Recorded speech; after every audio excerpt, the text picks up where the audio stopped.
A lot of places say they want to build the next Silicon Valley. And to be honest, that's a bit of a misnomer. Because you can't replicate Silicon Valley. The conditions that created it, Cold War defense funding, Stanford's academic commercial loop, immigration policy, counterculture, elite capital, and massive market access. None of that is reproducible today.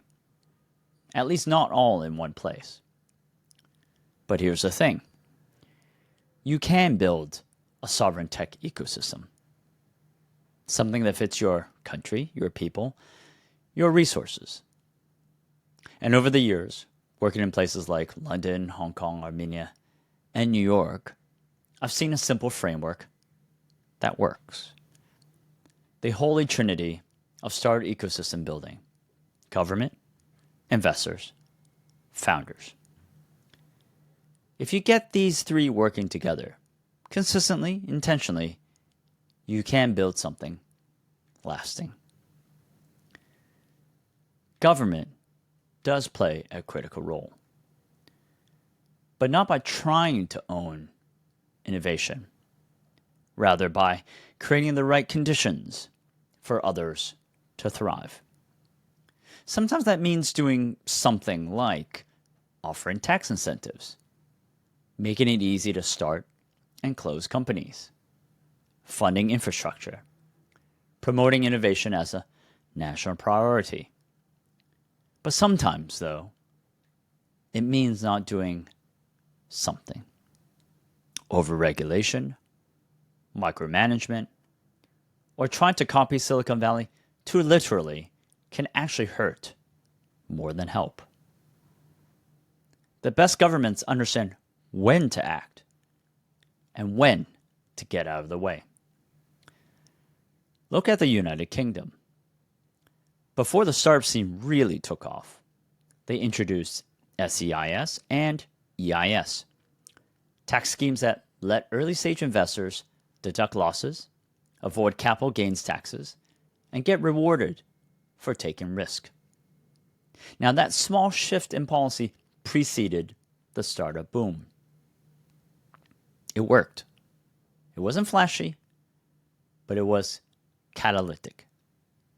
And the lesson is, policy is power, but only when it's aligned with how ecosystems actually grow. Now, 2, investors. Capital is the fuel of any startup ecosystem, but it has to be the right kind. You don't need tourists who want quick returns. You need investors who understand that startups are risky. Returns take 7 to 10 years. You lose often and win big rarely. In many places, especially where wealth was built through real estate or trading, the investment mindset just doesn't align with venture building. And that's where government incentives can help shift behavior. But ultimately, investors do need to step in and not just stand on the sidelines. They need to build portfolios, not treat startups like individual moonshots. In the United Kingdom, SEIS and EIS did more than inject cash. They shifted culture. Suddenly, angels weren't just writing checks. They were betting on people. And that's how ecosystems grow. Founders. They are ultimately the ones who build.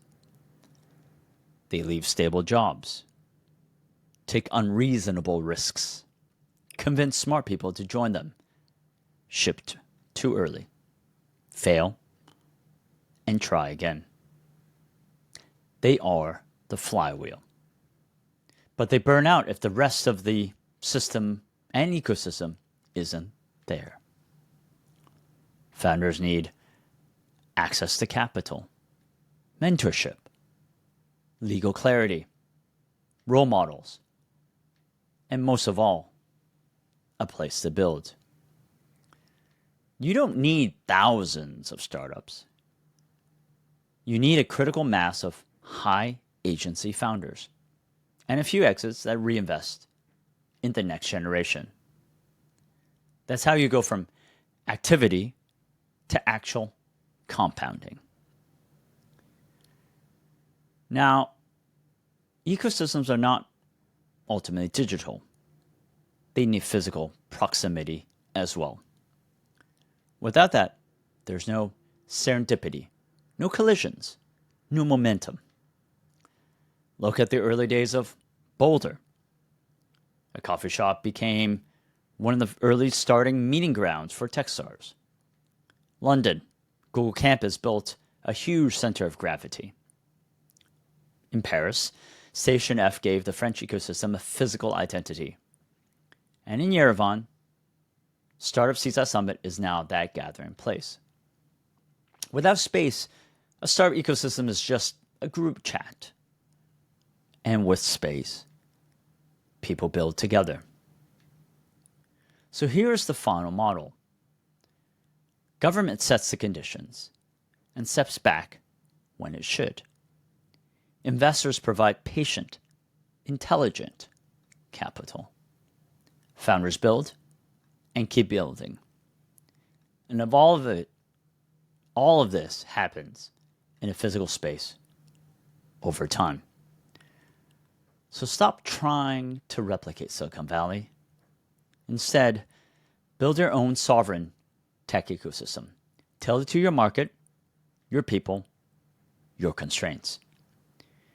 It won't be fast, and it won't be flashy, but it will be real, and if done right, it will last.